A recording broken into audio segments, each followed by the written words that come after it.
liftoff. We have liftoff. This is the coolest thing I've ever seen. Like, look at this. This is insane. Like, how did this even happen? You like are so obsessive about these science topics and obviously space. I only talk about space. They generally, NASA, they know who I am. You've got 25,000 followers on Twitter, 8,000 on Instagram. Your most popular video has 163,000 views. I love social media. My first few videos did incredibly well. Everybody's talking about SpaceX all the time. I have a lot of issues with what they do. Like, I'm not a fangirl. That booster landing was amazing.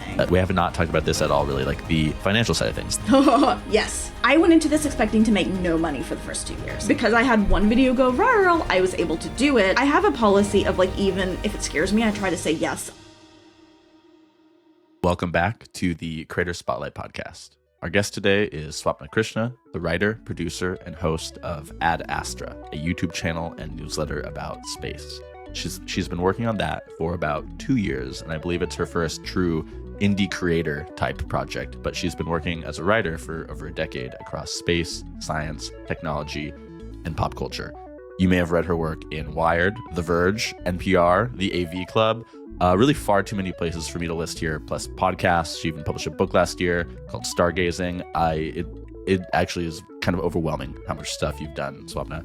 But let's start with that book. So I think you've been writing professionally for well over a decade, but this is the first time you've published a book, right? Yes. That was an experience for sure. How did that come about?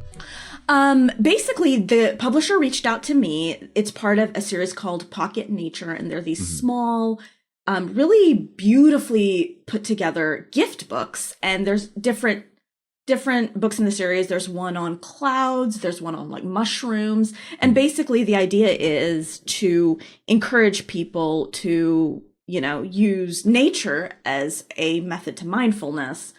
And it really intrigued me because mindfulness is generally, I think a lot of us are on that journey, trying to eternally. Yeah, right. Like especially solo creators who can work all the time. Like I could work 24/7 and not get everything done I needed to get done.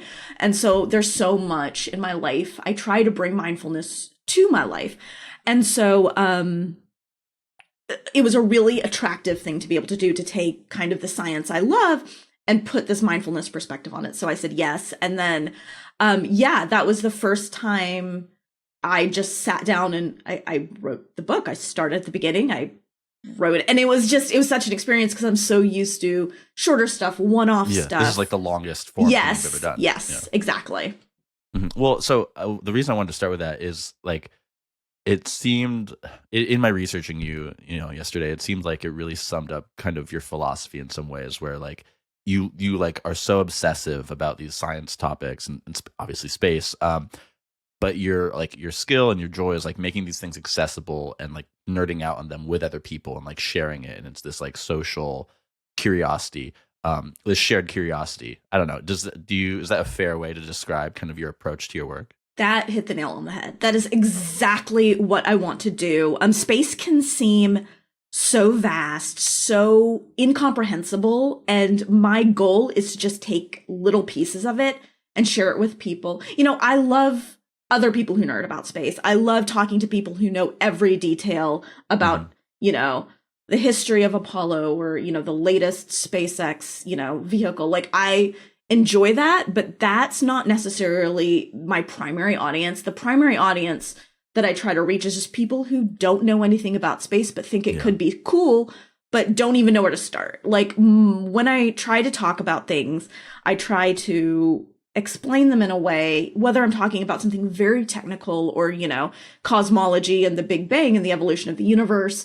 I try to talk about them in a way where if you know nothing about it, you can still pick it up and follow what's going on and understand why it matters. Like broader context is very important to me.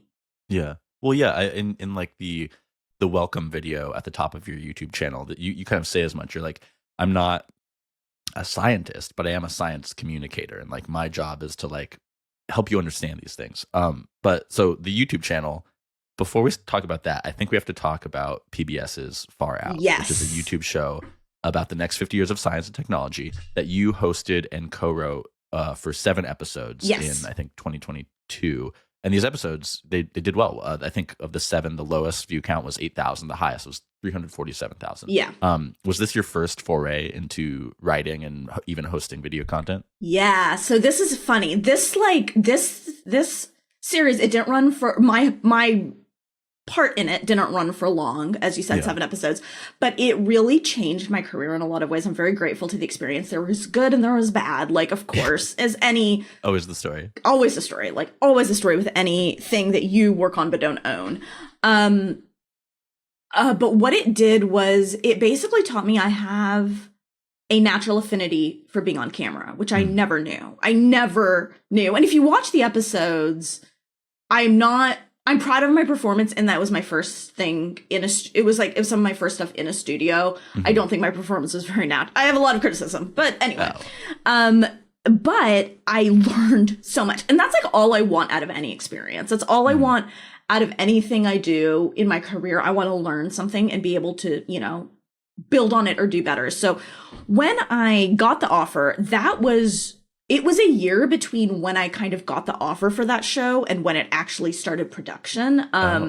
So there was a very long lead time, and I got the offer, and like, I was just like, can I do this? Like, I don't even know. I'd never second guessing. Yeah. I'd never done video. I'd always been a print person. And I'd done podcasting, but like, I'd never done video. I had no idea if this was something that I would be good at, that I wanted to do. So what I decided to do, I have a policy of like, even if it scares me, I try to say yes, unless if there's a good reason to say no, I'll say no. I totally agree. I used to say yes to everything, and then I got like so overwhelmed and burned out.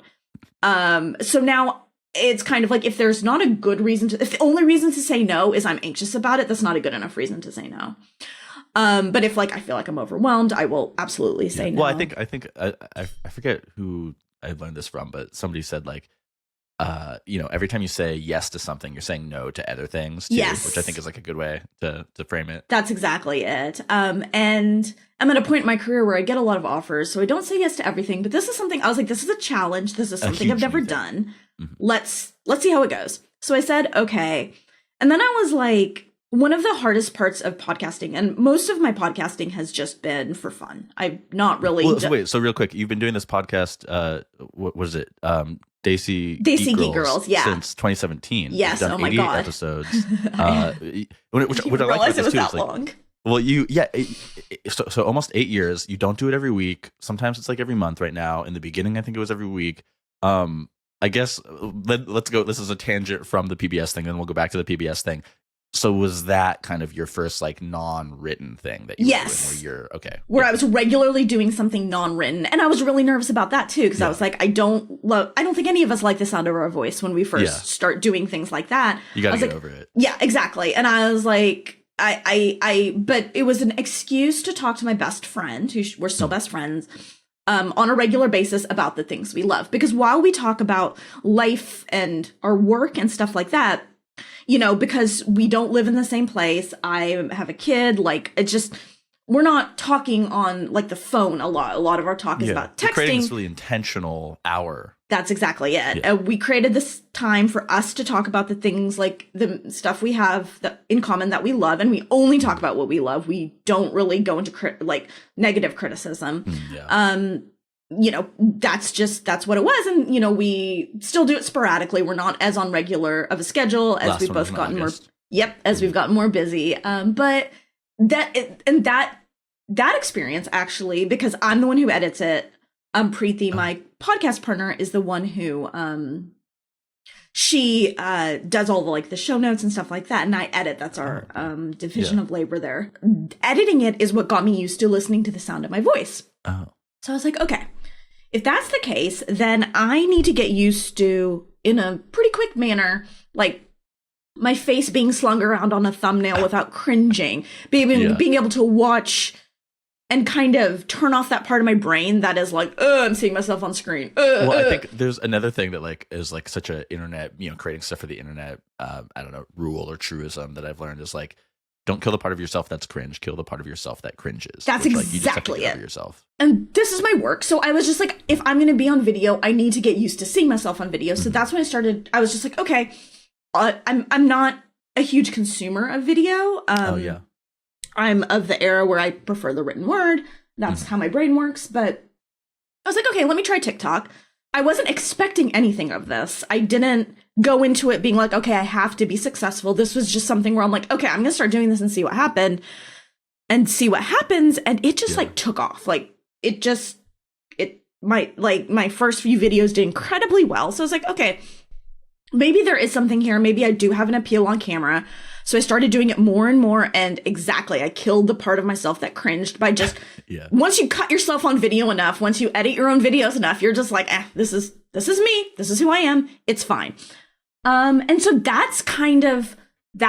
and then so I did that for a year before the PBS like shoots actually started, which helped so much with like getting in there. You were doing like your own TikToks before that started as like a warm up. Okay. Exactly. Because it was a year between, they sent me the offer and I was like, okay, I need to get comfortable. Seeing myself on video before we actually started shooting. And that has helped so much, I think, just doing that. Even as a personal project, even if it hadn't been like a thing that I started doing professionally, like just to get myself used to my own face, my own voice on camera. So when the PBS stuff started, I was more able to critique my performance, take notes in a way that didn't feel personal, in a way that didn't feel... To produce yourself. Exactly. Yeah. But what that experience left me with is the thing that my husband has been like, like not on my case, but like saying for years, where like, you need to do your own thing. He was like, you pour yourself into these projects that are owned by other people, and which is great, but like at the end of the day, you don't own it, and you always end up getting burned, because like the state of journalism right now, and this, it's not great. It's hard. It's frustrating. That's one way to put it, yeah. Like every journalism like job I have thought about it. I'll think of applying and going in-house and being like, oh, that's a dream job. And like there's mass layoffs at that publication like 6 months later. That's always how it goes. So after PBS, basically we decided to part ways. They wanted to take the show in a different direction. And I have a young child and I was having to travel a lot, and like I travel a lot for work, totally fine, but just the frequency of it wasn't working for me. So happy to part ways, but it taught me that I actually do enjoy video. I do enjoy doing video, and B, that I was ready and at a point in my career where I think I had the experience and the platform and just the drive to do it myself. Yeah. Well, wait. Okay. I want to get a little pedantic for a second. Yeah. So the term creator in the internet sense, how do you define that term, and is it something you identify with? I absolutely identify with it, both all the good, all the bad. Like there's a lot of good, there's a lot of bad, and I identify with all of it. I do still see myself as a journalist, which a lot of creators don't. A lot of creators, when they go creator, they lean into the influencer. Label, which is totally fine, and I don't judge that at all. But for me, being able to report on space, I do feel like I need to maintain independence. Like I need to, which is hard. Well, what defines a journalist? Because so for context, like I've talked to some people who are like come from a pure creator background, some who come from a journalist background. The one I published last week, this woman Caitlin Dewey, she's got this great newsletter. Links I would G-chat you if we were friends. She has been a journalist. She's been in journalism about as long as you have, I think. But she like this year, a year ago, decided to go all in on her newsletter. And she was like, I really don't like the term creator. I think what I'm doing is very different. I don't think like I'm a creator journalist. I'm a journalist who happens to have a newsletter as a platform. And then I've talked to other people who like come from a very similar background, like, oh yeah, I'm a creator journalist. So it's like, I don't know. I think people have very different opinions on this. So so I guess, how would you define a journalist? Do you even define it in opposition to a creator, or is it just like it's kind of the same, swimming in the same pool? I think it can't. I think you can be both a journalist and a creator, but even if you kind of talk about newsy topics, that doesn't mean you're a journalist. I feel like being a journalist means I'm very conscious of sponsors, where my money comes from. I will not accept, the reality of doing it independently means you either have to charge your subscribers or take sponsors or both. I am at a place where I do not want to charge subscribers. Like I think people are a little bit tired of being nickel and dimed for every newsletter. You have done a Patreon in the past though, right? I do have a Patreon because, but I don't gatekeep my content. I have a Patreon in case people want to, but it's like a tip jar. Exactly. That's exactly what I look at it as. And it really does. And it helps so much with just like paying for newsletters, costs, but I don't want to gatekeep the content because the entire point of my content to me is appealing to people who don't necessarily have an interest in space, but want to be odd. They want to have that knowledge. And I think putting it behind a paywall kind of works against that. Like I'm not going to get sharing knowledge. Exactly. I'm not going to get casual interest if it's behind a paywall. Like that's just kind of my philosophy. So that means I have to accept money from sponsors to monetize the thing. Mm-hmm. I mean, there's other sources. But then it's like disclosing it, like, because to me too, like when I like how I see the designation between like creator, journalist, creator, because some people maybe come from the creator background, but then they are doing journalism. Yes, it's like it's a rigor of reporting, of like facts, of disclosing your sources, of like also the sponsorship thing too. Like you can be sponsored, but you should disclose that you're sponsored because obviously that might bring biases. Like, you know, this, like I try to bring a journalist approach here, but like this is Beehiiv funds this whole thing, right? And I try to be a journalist, but like that's also the reality of it. Yes. That's exactly it. And but part of the reason I do try and say I identify as a creator is because I think there's so much stigma around that word. I think there's a lot of stigma, and I want to do what I can because I know I have a good reputation. I know people know that I have a good reputation, and I want to kind of help destigmatize it because, like, it is good. Like, creating stuff is good, and like, it doesn't have to be bad. Like, I don't know. I just feel wait. So here's my last thing on this. A couple weeks ago, I've been thinking about this question like 3 months. So I was like, okay, I got to write an essay about this for the newsletter instead of an interview. And where I landed, so my like basic umbrella definition is that a creator is just somebody who's creating content for the internet with the intention of reaching an audience beyond their real life friends and family. You know, you can post to Instagram, but if it's like just for your friends and family, whatever, like, you're not a creator. It's when you start in earnest creating beyond. But that's like on the surface what it is. But I think a little deeper, it's actually like a labor relationship. It's that you are independent, but like your boss is actually like the audience. But also if you're on like a revenue share platform like YouTube, you know, where it's AdSense, it's like YouTube is kind of your boss. Like you are working for them, where it's like you're making the money, they're giving you the platform, you're splitting it. So I think, I don't know, it's the making the content, but then it's really more poignantly, it's the labor relationship. Yes. The bottom line is, even if like Boeing sponsored my newsletter, I would still write the same thing I would write. Like, but in so much of what I do, the appearance is what matters. Like, I have to, it's not only about me knowing I'm not biased, or it's about my audience knowing it too. And which is why Boeing will never sponsor, space companies will never be a sponsor, because I have to be able to report on these things without any appearance of a conflict of interest. And so like I think I do very much agree with that definition of creator. Well, so you've held a lot of different types of roles. Like now you're a creator. You've been like a contributing writer, a freelance writer. You've worked for like tech companies, media experiment arms. You've been a copy editor. You've held like basically kind of like every labor status a writer can have in the 21st century. I'm curious if you think that there's one that's been like most favorable to you, or even least favorable. Like what? Yes. Since you've experienced them all. I have two. And both of them are working in newsrooms, funnily enough. Engadget was the turning point of my career.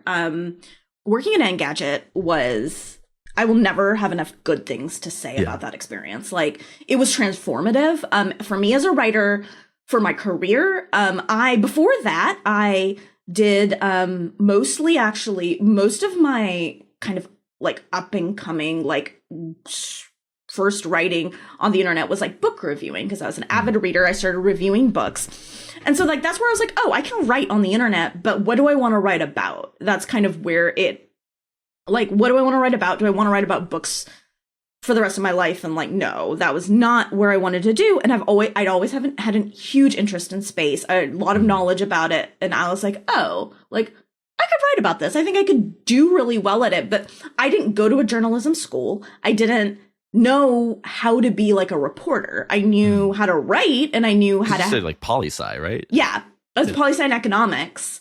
And so it like I don't have that background. I don't know how to be a reporter. I know how to write about things. I know how to research things.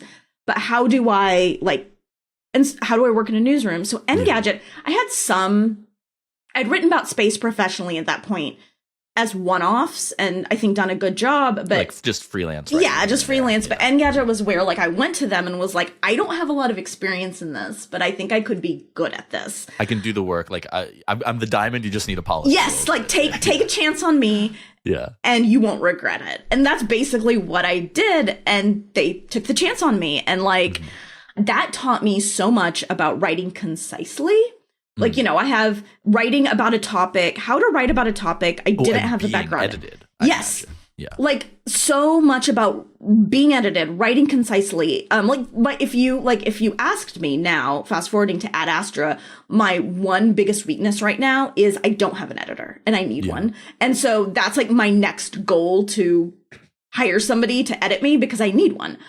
And this experience taught me how much I need an editor, what an editor can do, and how to like write, how to report, how to like, taught me so much. And then fast forward from that, I was last year a space editor at Inverse. It was a freelance position, but basically I did the opposite. I took people who are writing these 300 to 500 word news articles about space and edited those, and then that basically gave me the other perspective. And it was a great experience. Again, really good people at Inverse, and really just kind of was like the capstone on that kind of experience. 2 different newsrooms, 2 different roles, but like similar, a lot of connective threads that help me understand the process of like writing. The full kind of nose to tail process of producing writing or work. Yes, and both of them were like very important. Engadget just much more transformative because I was there a lot longer, and that was like my first real journalism job. Like it kind of set me off on this path. So wait, so taking it back to video, again, like speaking of like, you know, the different stages of the process, I imagine there was a relatively sizable team for PBS's Far Out. You know, there's thorough reporting. Maybe that's just you. Maybe there's other people researching. I don't know. There's custom animations. There's music. It's a team. And huge now team. It sounds like it's kind of just you on the YouTube. So like, how about that? Like figuring out like, okay, you know, I know how to write, but like, what are all the things that go into producing YouTube videos? Tell me about like figuring that out. Yeah, it seems like pretty quickly you just went from like, you know, doing it for the first time to like as just a writer and host to now like the writer, producer, the host, the everything. Yes, I have no help. Zero. Like I don't hire out my editing. I don't, like I said, I have dreams of doing it. Yes, I would love, like the video editing is the thing that takes the longest.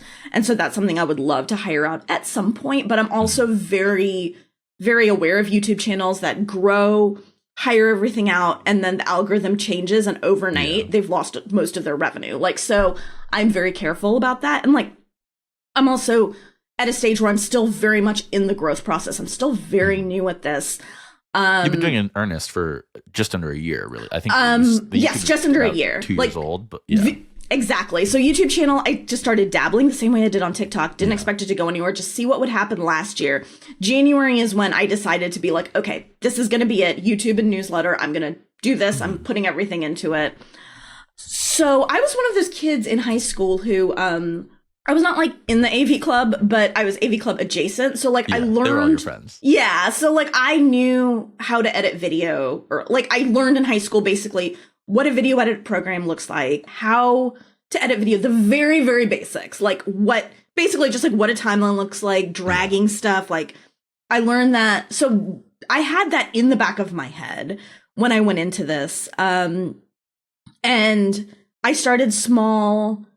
But I'm also a person who believes firmly in paying for a program when it's good. Like, I don't want to deal with ads. I don't want to deal with, like, if I find something I like, I will just pay the subscription fee. And deal with participate. Yes, exactly. And so I very quickly just was like, I'm going to need a photo. I'm going to need like a thumbnail image editor. I'm going to need something where I can edit on my phone for vertical. I don't do vertical on my phone anymore, but I started out that way. CapCut has a desktop app. Yeah. And then I'm going to need, and that's actually very interesting because if I was to do it now, I'd do it different. But now I'm locked into Adobe because I've just been using it for so long. I do Premiere Rush on the phone, Premiere Rush and Adobe Express for vertical video, and then Photoshop for thumbnails. If I could do it again, though, like people always ask me, I'm like, if I could do it again, I would just do CapCut. It's easier, a lot less. I feel like it's a lot less complicated for what I need. Because I'm not doing multiple camera angles. I'm not doing like my needs are very simple, and Adobe's very expensive. But because it just kind of does everything I want, and like I'm happy with it, and like my process is very streamlined at this point, and I don't have I getcha. Yeah, I don't have the energy to like completely upend it to start something, to start somewhere else. But if I was to do it again, I would start on CapCut.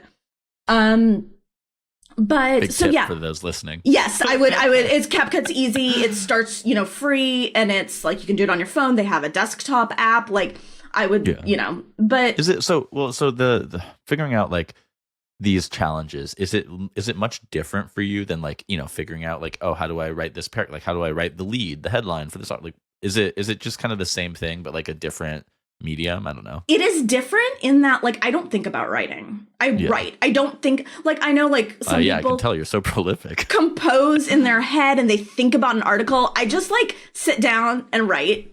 And like people will have like a long research process where they like research individual things and like put it all together and like have a research. I'm just like, okay, like I don't know, like I need to talk about X.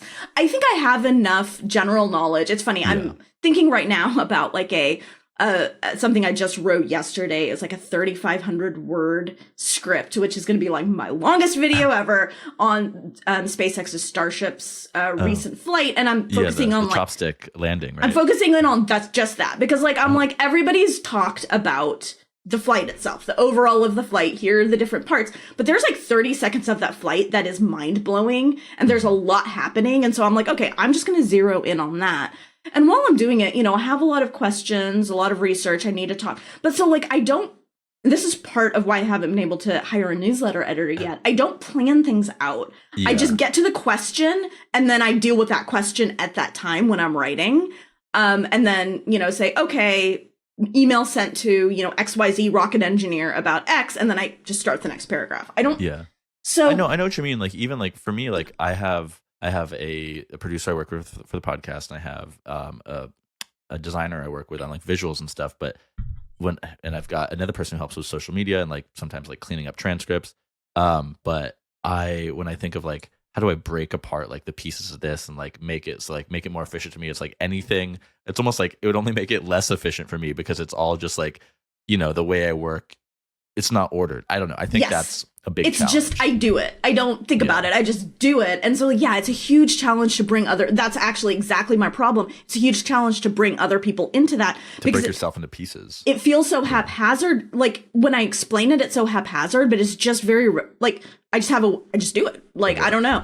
And so in some ways, like, so learning, I kind of think of learning to use like Premiere, learning to edit video, learning to do those things, like akin to my never-ending quest for between changing productivity software and writing software. I literally just switched to Obsidian yesterday, and I don't even know what that would is. Like it's like an open source one that I've heard a lot about. I was using Bear before. No problems with Bear. Bear is lovely and beautiful. Before that, I was using Ulysses. Again, no problems with Ulysses. It's lovely. It does everything I need. But like, it's just like, it's the joke. Like my joke is like, I need to switch software to feel something. Like, yeah, I know what you mean. Yeah. And like same thing with To-Do. Although the To-Do list one is different because like none of them exactly do what I need to do. I used to do Notion like yes. For everything, but now I just have a notebook here. Yeah. And I just like every week I'll like write down my tasks for each day, and like it's a way of like making sure I don't get like so many tasks and subtasks, etc. Yeah. And then I write them down in pen, and then I'll like write like the numbers next to them, the order of that I want to do them in. But I've been doing this now for all of 2024 after for a couple years before I was in Notion. And I love it. Does it work? Okay. To just be simple. Yes, that's my problem. Like, I'm probably going to, right now I'm using Asana. Before that I used Notion, but Notion was just too clunky. And it's just, there's too many options. That's exactly it. Everything forever. But it's not like when it comes to just like project management, it's not like simple. Yeah. And then, at some point, probably soon, I'm going to switch again. But like, I'm like, I need to have some sort of editorial calendar. So like, I can keep track of like when stuff is sponsored. So anyway, yeah. That's the hard part. I actually do like Notion for that. That's the mess. Yes, no. And that's the thing Notion was really good for keeping track of stuff like that. So, but I see it Wait, as... actually, quick question. So speaking of keeping track of everything, I want to get a grasp on everything you're doing at the moment. So you're doing Ad Astra, you're doing Daisy Geek Girls. Yes. I think you're still freelancing a little bit. What is everything you're doing right now? So yes, that's basically most of it. Ad Astra is like that's the thing. If people ask me what I do, that's the thing. That is YouTube, newsletter, and vertical video. Vertical video is like the third tier though. So like some weeks I get 4 done, some weeks I get none done, and I don't think of it as a big deal either way. Daisy Geek Girls still ongoing, just but that's not a revenue generating project, just for fun. Your passion fun. Right.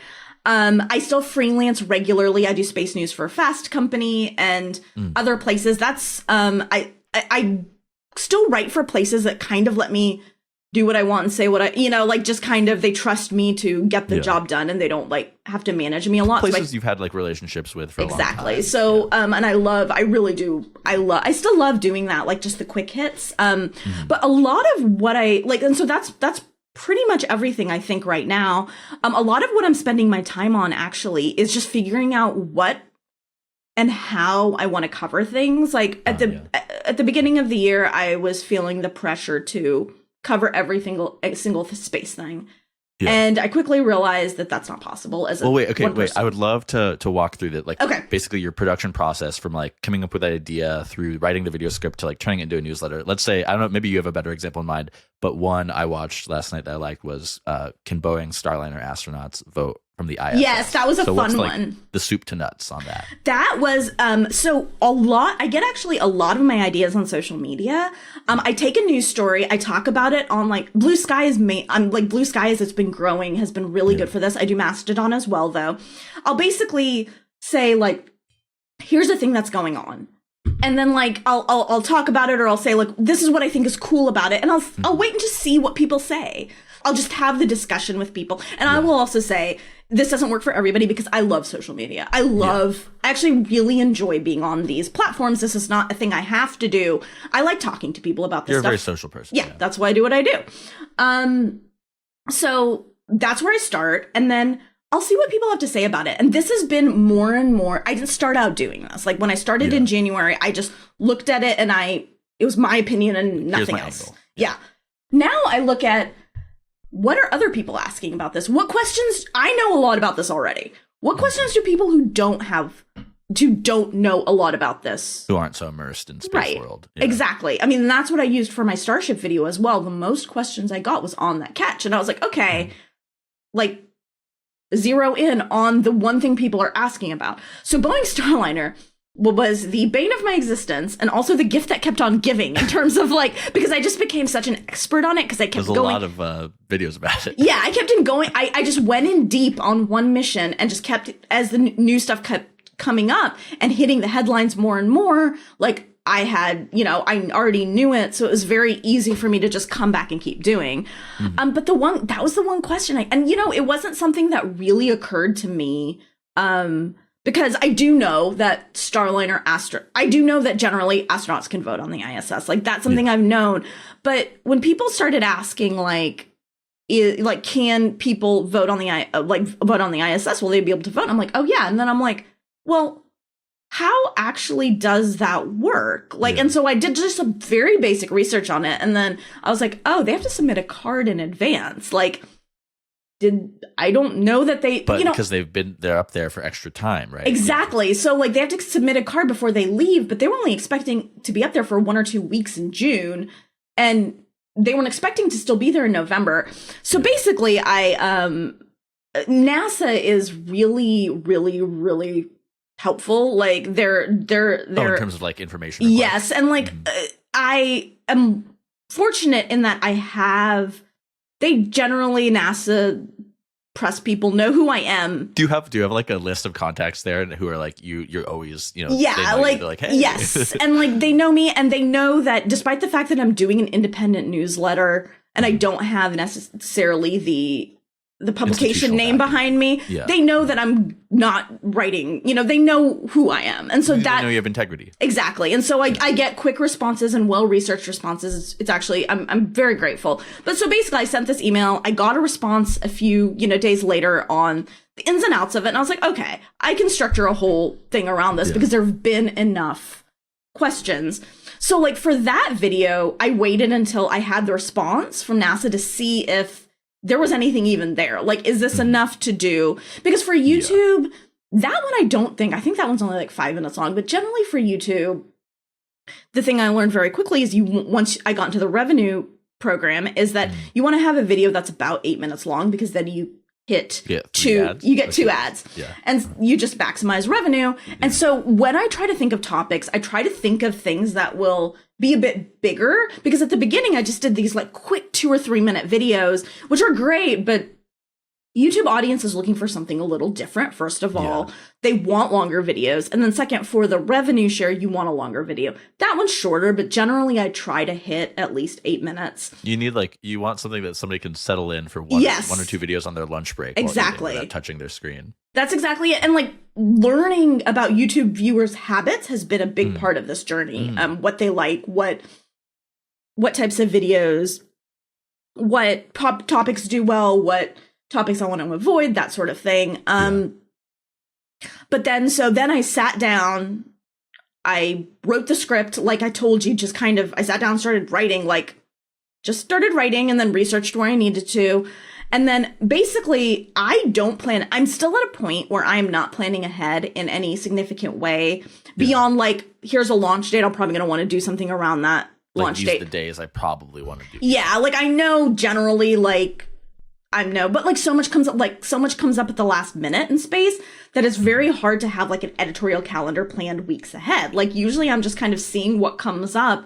So like usually I try to have a finalized script by the end of the day Tuesday so I can film and edit on Wednesday. And then I like to put the video out Thursday evening, unless it's more timely than but like that's generally my well, and then the next day, maybe a lot of people do this and I hadn't ever seen it before, but I hadn't seen this before. So the next day you put the newsletter out, which is just the script, but I mean, it's not like you like just copy paste blah blah blah.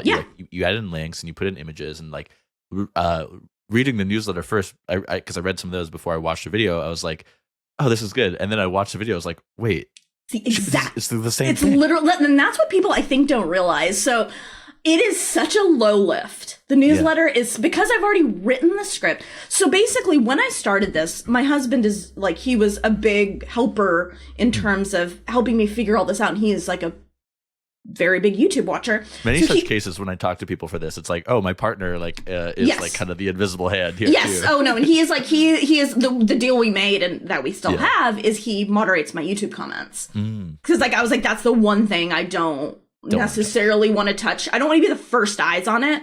I do go through them, but like he has the first eye on it. That's healthy. Yeah. I was like, that's the distance I need from, this project. Yeah. But no, so like when I first started, I didn't actually envision the newsletter when I first started. It was just YouTube. And then a lot of the people who followed me through, I'm lucky to have people who followed me through like my little different projects. Like, they started following me when I reviewed books and then they were interested, like a decade. Plus, yes. Like they've been following me for a long time. And so they were all like, love the video, but we don't love video generally. Do you have plans to read? We followed you for reading. Exactly. Do you have plans to publish this anywhere? And I was like, okay, that's a good question. And so I've experimented. I started out putting it behind a Patreon paywall. It worked sort of well. But at the end of the day, for me, also having a written alternative is about accessibility. Yeah. You know, like people who don't like I have something called misophonia, whereas like unexpected video noises, like unexpected noises, like I find them overwhelming. And I find having it's a good, at the beginning I just did it because I was like, I don't want to gatekeep accessibility. Yeah. Now I realize that expands my audience, the potential for my audience so much, because a lot of older people don't want video. A lot of younger people they do. They just want their inbox. Yeah, and a lot of people who started out as newsletter subscribers now watch the videos. Uh-huh. And so like it's really been interesting to see like who clicks on the links, like what is going on there. But yeah, it is like an incredibly low lift. Literally, after I publish the video, I usually send out the newsletter at 11 a.m. the day after the video is published. 11 a.m. Eastern. And literally it's just copying and pasting the script, going through, cleaning it up. A lot of times, like if I'm like specifically talking about what's on screen, I'm going to have to change. Like if I'm narrating through like a live, like you're pointing to like exactly, like I'm going to have to. So I do significant editing on the newsletter itself to make sure it makes sense. And then like do screen grabs or like photos, and I try to format it nicely. The script is also part of the reason, actually, the other reason I started doing the script is I wanted to be able to provide my sources, and YouTube, the show notes box doesn't really like the description box doesn't really, it's not a really great way to do that so this provides me a way to just like link throughout the newsletter to my sources, because I think that's really important to me. I want people to be able to go pull the FAA filing that I use so they can understand what I'm saying, because I want people to be able to do that. I think that's great. And so that's a big part of the newsletter for me. And so just like going and adding those links, which for me, the Arc browser has been like revolutionary to be able to. That's another one of these productivity tools I just haven't gotten around to. Oh my God. I love it because of the like design and the way like the spaces are done. I can like just like throw all the links up there and then go back when it's time for the newsletter and then find them and then just link them quickly. I love it. I gotta try it. Oh my God. Wait, real quick. I want to ask about your relationship to your audience. You were kind of referring to it a little earlier. People who've been following you for years. You were saying you love being on social media. You've got 25,000 followers on Twitter, 8,000 on Instagram. You're saying on Blue Sky Mastodon. I didn't check there, admittedly. But yeah, what is your relationship to your audience? And maybe the question is like audiences, because clearly it's changed. People have come to you at different times in your career for different things, and even just like newsletter versus YouTube. Relationship with your audiences. So it does vary by platform. Like Blue Sky you're going to get everything. You're going to get the parenting stuff. I have a 5-year-old. You're going to get everything, because that's just kind of like my stream of, that's the new Twitter for me, like basically. Mastodon is just space. Like I only talk about space. It's very subject oriented. Blue Sky, I do talk about space a lot. It's just like, you get more of me. Like Instagram, I have never cracked the code on. I am convinced I never will be able to. So Instagram is where like, if you want to see what I'm eating for lunch in my stories, that's where you go. Cause like that's like, just like personal family. I don't care. Yeah. Because I just don't care about. I feel the only way to crack that these days is you have to just be doing like super engaging reels that are like so studied. That's exactly. And I just don't have the time. Like Instagram is, I think for Instagram, if you want to succeed at Instagram, it has to be your primary focus. And it's just not that important to me. So like I do publish on there, but I'm just not. It's less of a work platform. But really the text, because text is close to my heart, because I'm a writer, the text-based platforms are where I spend the most of my time. But what I like to think is, and I think it shows through, people have told me it does, I'm the same person wherever you pick me. If you talk to me on YouTube, if you talk to me on Mastodon, if you talk to me on Blue Sky, it's the same personality. It's the same, like I don't have personas. I don't have this online persona. The person you talk to on Mastodon is the same person you run into in the grocery store. Like, I think it all very much shows through. But like I do what I do for myself at this point, not my audience. Like that's a big thing that I had to learn, especially learning YouTube, where some of the topics closest to my heart crashed and burned for whatever reason. Whether it's the way I presented it, whether it's, like, because like YouTube script writing is very it's an art, and it's something Yeah. I'm still learning, frankly. And you know, there's things that somebody like I've watched a lot of like Hank Green stuff as a science communicator.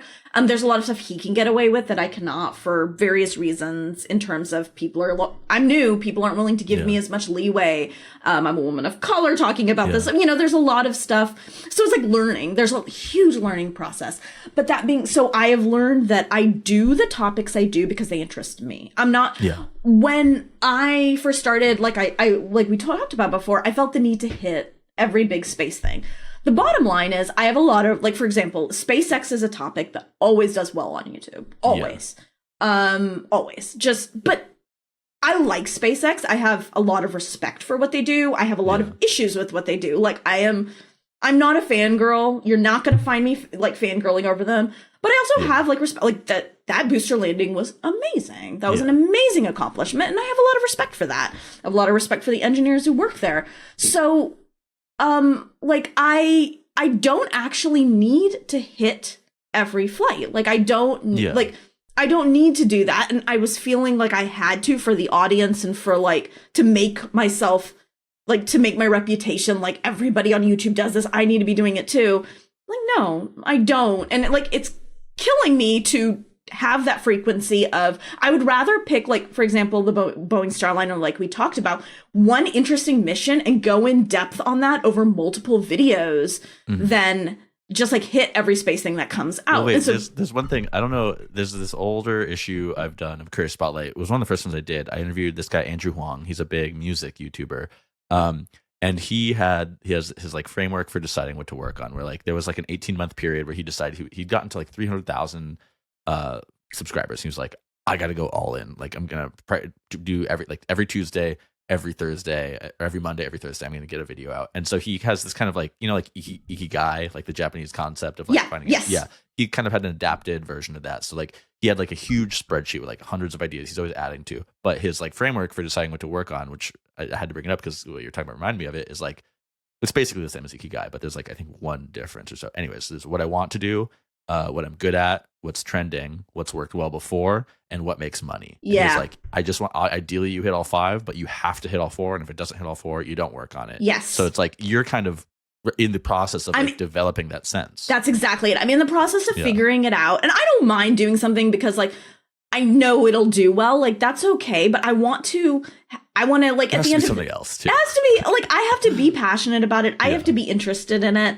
Like I'm like, in the end of the day, that's what matters to me. And like process like figuring that out. And it's also like accepting early that I don't know that I'm ever going to be a creator on YouTube that has like 1 million followers. Like, okay, so I'm looking at your YouTube channel right now, and I want to get back into what you were just saying in a second. But your most popular video has 163,000 views. It is really? Double of the is that next. Wow? And it's so it's 7 months ago. Intuitive Machines lands on the moon sideways. Did you expect this to be like? Why do you think it was?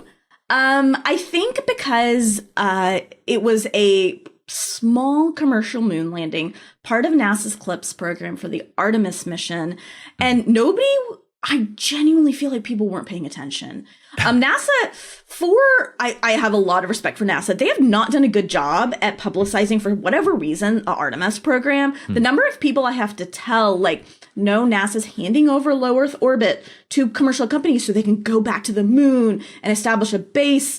And people are like, wait, what? And I'm like, as somebody like, I don't follow space. It's not just, I got too many things I already follow. It's not one of the things I follow.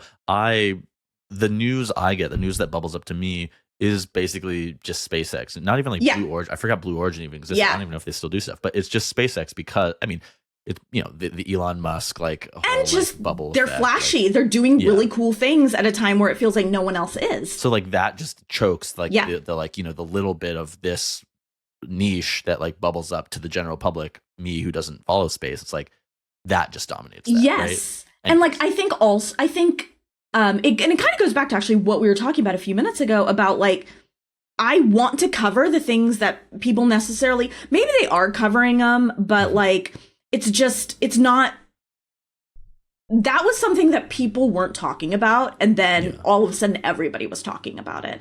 And it's like looking at what's happening. To me, that was a huge thing. It was a huge deal. It was such a cool mission, so interesting. And it's like that sort of thing. Like nobody was talking about Boeing Starliner. And then everybody was talking about Boeing Starliner. And it's like everybody's talking about SpaceX all the time. So what can I do that is not that? And so like that's part of why, like, I do talk about SpaceX. Like, I have a 20-minute video but again, going you're up. Finding the angle that, like, you don't see out there. Exactly. Finding the angle that maybe, and because of that, like, this is exactly, like, tying back to what I was saying. I'm never going to be, I don't think, maybe I will. Don't think I'll ever be the person with, like, 1 million YouTube followers. Yeah. Because I'm not chasing the big story, necessarily chasing the big stories that other people deem are big. These are the things that I think are important. Yeah. But I'm not going to. I also don't have a strong point of view about SpaceX. Like in terms of, like, I have, I think, a rational point of view about SpaceX. That is a good point of view to have, but that's not the point of view that's going to, I'm not ranting about them. I'm not raving about them. That's what's going to get the views. Which is what both of those will get the views. I want to talk about the goals. So the 1 million views thing. So before our 1 million subscribers, before we talk about that, I think like we haven't talked about this we have not talked about this at all, really, like the financial side of things, the viability of this as a business. So I see some ads in the newsletter.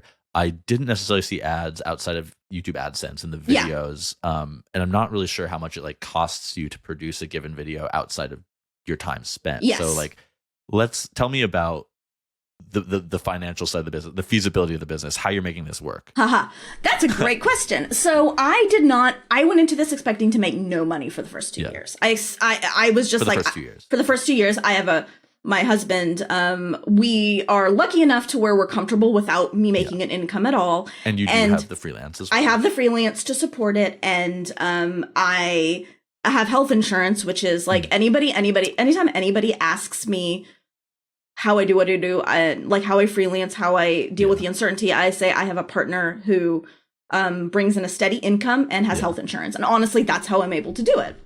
And I don't want there to be living in America. That's exactly it. And like, I feel like there are too many people who don't talk about that part of it. And it's like, I am lucky, I'm privileged because I have that.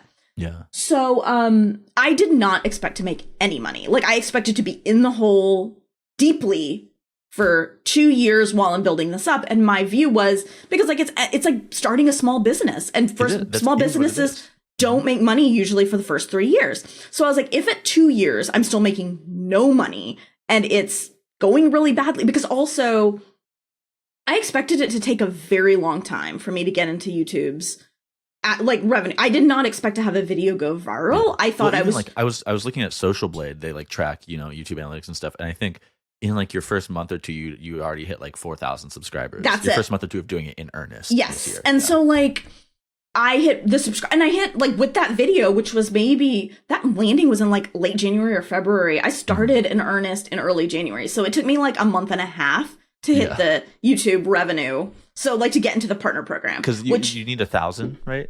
You need 1,000 subscribers. No, you need more than that. Okay. But no, you need 1,000 subscribers and 4,000 watch hours. Okay. The 4,000 watch in a year, 4,000 watch hours in a year, I think, which was that. I was like, oh, I'm never going to be able to do that. And it just, because I had one video go viral, I was able to do it. So that was just lucky. Like that was just right.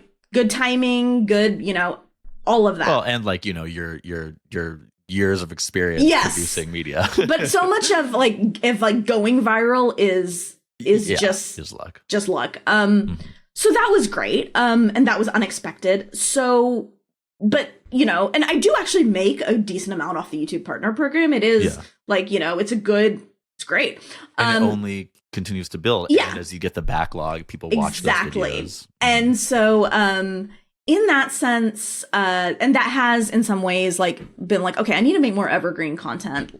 So that's been an interesting calculus where as you're I've kind of falling into the strategizing. Exactly. But for example, one thing I did was like, I did a video on Voyager 1's like thruster swap a few weeks ago that was very slow to start, but it's been like steadily building, steadily getting views. And I'm like, I want more of that, I think. Like, because Voyager 1 is like very close to my heart. I love that spacecraft, so I will talk about it until I'm blue in the face. So it like checks all the boxes. Going back to like what your goals are with this, like you were saying, like not necessarily a million subscribers, but like, you know, I mean, you're kind of just earnestly creating this stuff and like getting a little more strategic like every time. And it sounds like there is a world in which you do just keep building subscribers and you are generating like a full, you know, like a full like salary revenue through AdSense and through also like newsletter ads. Is so like what are, let's say, your, because this will be the 2-year timeline you were mentioning. What's your goal by end of 2025? So that's kind of, you know, a little more short term. Yes. And then also more of like long-term dreams for what this is. Yeah. End of 2025. Honestly, there's no money goal. Like, honestly, in terms of like, I want to make an income. Obviously, I'm not doing this for fun, but like I want, by the end of 2025, I want to be at a place where I understand the types of stories I do. Like, I still don't understand the kinds of stories I do. Like, I know I cover space, but like when I look at a story, how do you know that this is an Ad Astra story? That's it. I want to have an understanding of like a better like intuitive understanding of like, okay, this is a story I'm going to cover versus just like, okay, I'm just going to follow this for the next few weeks and just kind of see if like anything. What is your editorial mandate? That's exactly it. Like because I can't cover everything. That's which then allows you to maybe start like hiring another writer or producer or whatever. Because then it's like, you know, now what this, it's not just a haphazard, like this is just what I do. It's like, oh, this is what I like to do. And this is what, it goes back to Andrew Huang's like YouTube Ikigai. It's like, this is what works. This is what makes money. This is what's worked before. You're trying to learn that. That's exactly it. I want to have it figured, like that part of it figured out. Like what does this mean? Like what Ad Astra people already say like Ad Astra, I go there for like unbiased coverage about thoughtful analysis, which I love. That's what I like to do. But like, I didn't start there. Like, I started out, 10 months ago or whatever, doing more newsy stuff. And the stuff that did well and the people liked and actually that I enjoy more is analysis. Yeah. So like, it's not a money goal, although like I am doing now one-off, like some YouTube, like companies coming to me to do YouTube sponsorships. Oh. I also do vertical, like do vertical sponsorships and as well as the TikTok, the TikTok revenue program as well. The creator, it's not a lot, but like, it's something. Not as good as YouTube's. Yeah. So there's a lot of income sources, and part of figuring all this out is like, I need to get the newsletter. One of my goals is to get my newsletter subscriber base up, which. Where's that at right now, if you don't mind sharing? It is approaching 2,000 subscribers, which is phenomenal for an independent newsletter. And do they just come through YouTube too, where you like mention it in a video? Or they come through they come from everywhere. They come through social.